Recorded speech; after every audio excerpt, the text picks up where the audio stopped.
Laura Vitale, and on this episode of Laura in the Kitchen, I'm going to show you how to make a balsamic rosemary pork tenderloin with pearl onions and potatoes. It's going to be fantastic. It's very quick to make. The whole thing is going to come together in about 30 minutes, including cooking time, and that's really impressive. So let's go over the ingredients so we can get started. You're going to need a 1 pound pork tenderloin, some baby Yukon Gold potatoes, frozen, thawed pearl onions, fresh rosemary, fresh garlic, some good extra virgin olive oil, balsamic vinegar, salt, and pepper. So, I mean, the ingredients aren't that crazy. I mean, they're very basic, but it's going to be fantastic. When you use a few ingredients, you want to make sure you use very good ingredients. Now, I'm going to start with my potatoes first, believe it or not. And I'm going to show you a little trick, and I do this very often. Now, because I want to make sure that these are really cooked well, I am going to quarter them just like so. And these are baby Yukon Gold, which means I don't have to peel them. So that's a winner.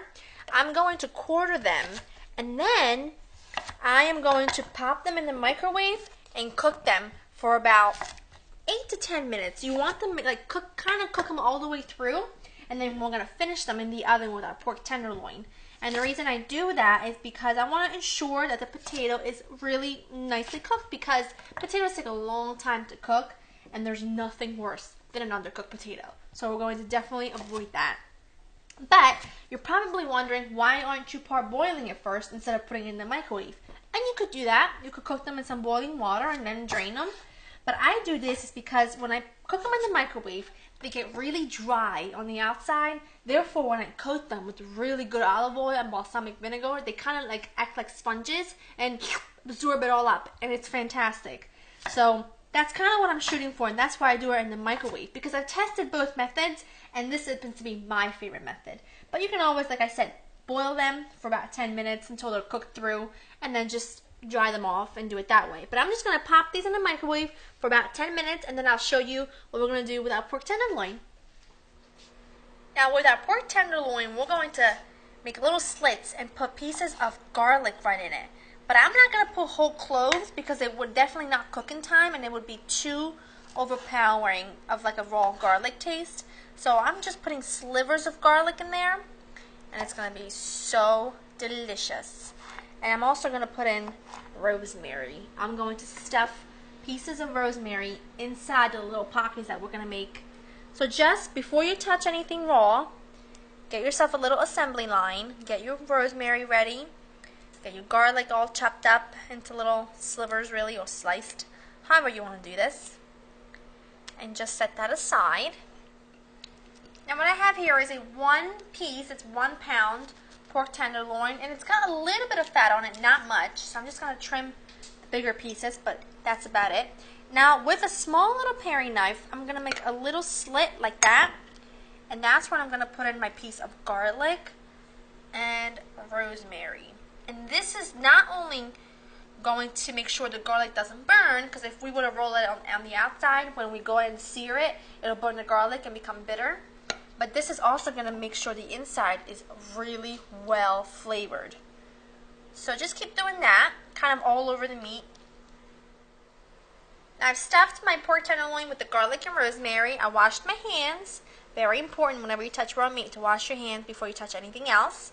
And now we're just going to salt and pepper this on both sides. And I have a non-stick skillet preheating with about a tablespoon of extra virgin olive oil, because we're going to sear this before we put it in the oven. Because I like a nice crust. I want to make sure everything is beautifully cooked.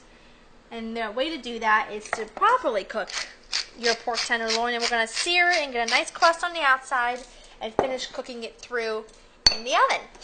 Alright, we got our pork loin ready. Let's head over to the stove and cook it up. I have my extra virgin olive oil preheating in this non-stick skillet over medium-high heat. Perfect. You want a nice sizzle, and you don't want to touch it. Leave it alone for literally 3 to 4 minutes so it gets a nice golden brown crust, and then we'll flip it over, do exactly the same thing. That way it's nice and beautifully brown on the outside, and we'll finish cooking it in the oven. My potatoes, I just pulled them out of the microwave, and they're beautifully tender and cooked just about all the way through, which is exactly what we want. And as you can see, they're nice and dry. Perfect. Put that in a bowl. Now in this bowl, I'm also going to add our defrosted pearl onions. Now I use frozen pearl onions simply because it's so much easier. If you want to stand and blanch little fresh pearl onions and blanch them and core them, and please do. But it's really tedious work, and they make a wonderful. You can find beautiful organic pearl onions in your frozen section in your grocery store, and they're delicious. So that's what I'm using. I'm seasoning this well with salt and pepper. Remember to really season every element of your dish. Some salt. Okie doke. And I'm going to add in my vinegar. This is just balsamic vinegar, about 2 tablespoons. And the balsamic vinegar is really going to caramelize the vegetables, and it's going to be fabulous. And then I'm going to add in some extra virgin olive oil.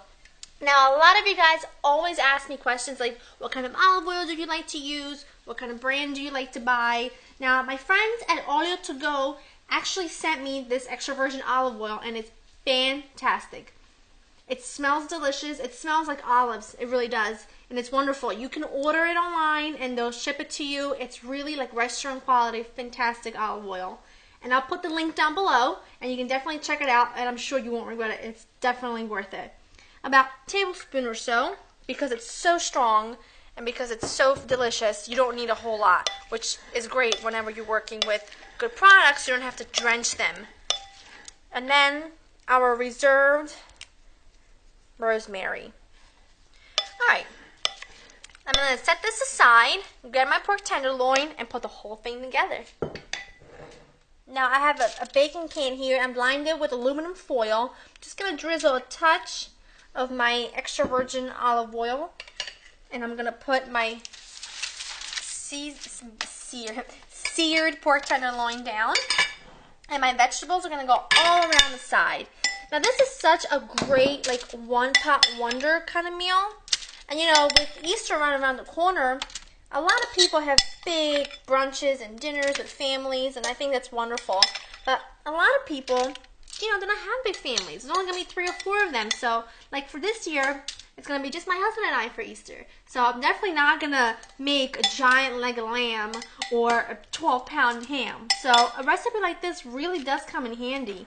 And that's actually exactly what we're going to make. So you get to see it firsthand what I'm going to have for Easter dinner. Just drizzle the balsamic vinegar that's remaining at the bottom of your bowl. And then I'm just going to add a touch more. Just like that. And the balsamic vinegar is going to caramelize this, and it's going to be so delicious. In your preheated oven, 425 for about 25 to 30 minutes. You want to insert a meat thermometer into the thickest part of the pork tenderloin, and if it reaches 150, it's perfect, because then we're going to tent it for about 10 minutes, and it'll bring it to 155, and it's the perfect juicy temperature for this pork tenderloin. And the potatoes are already cooked, so you don't have to worry about that. So okay, here she goes. I just took my pearl onions and potatoes out of the oven. I took the pork tenderloin out about 7 minutes ago and let it rest with the foil tint over it, just to keep it nice and warm and make sure the juices don't come out running. And now when I took it out, I put the potatoes back in there just for a few more minutes to kind of get them crisped up around the edges. And they are exactly how they should be. That balsamic vinegar like caramelized them. It's amazing. Look at that. They're going to be so good. I'm just going to line these up before I touch my pork tenderloin. I'm going to just line them up on one side so I can put the pork tenderloin on the other. Okie doke. I got my potatoes ready. Now I'm going to move on to pork tenderloin. This is going to be very juicy and delicious. Oh, I love that. Look, you can see that it's still moist. You can see the garlic. You can see the rosemary. It's fabulous. And it smells so good. And because we let it rest, it's really, really juicy. I'm telling you, you want to cook it to like 150, maybe 155, but that's really pushing it. You want to test it with a meat thermometer. When it says 150, take it out, tent it, and then by the time you get back to it 10 minutes later, it'll be like perfect, almost 160, which is exactly what you want. Now I'm just going to put this over here and kind of fan it out in just a touch. And I'm just now going to drizzle this with a touch more of the balsamic vinegar. That's it. I mean, look at that. That is a meal. A meal. That's not one little dish. It's a meal in one. And it's a meal I would be proud to serve to anybody if they came over to my house. And I'm sure you're going to love it. I'm just going to give the pork a quick little bite.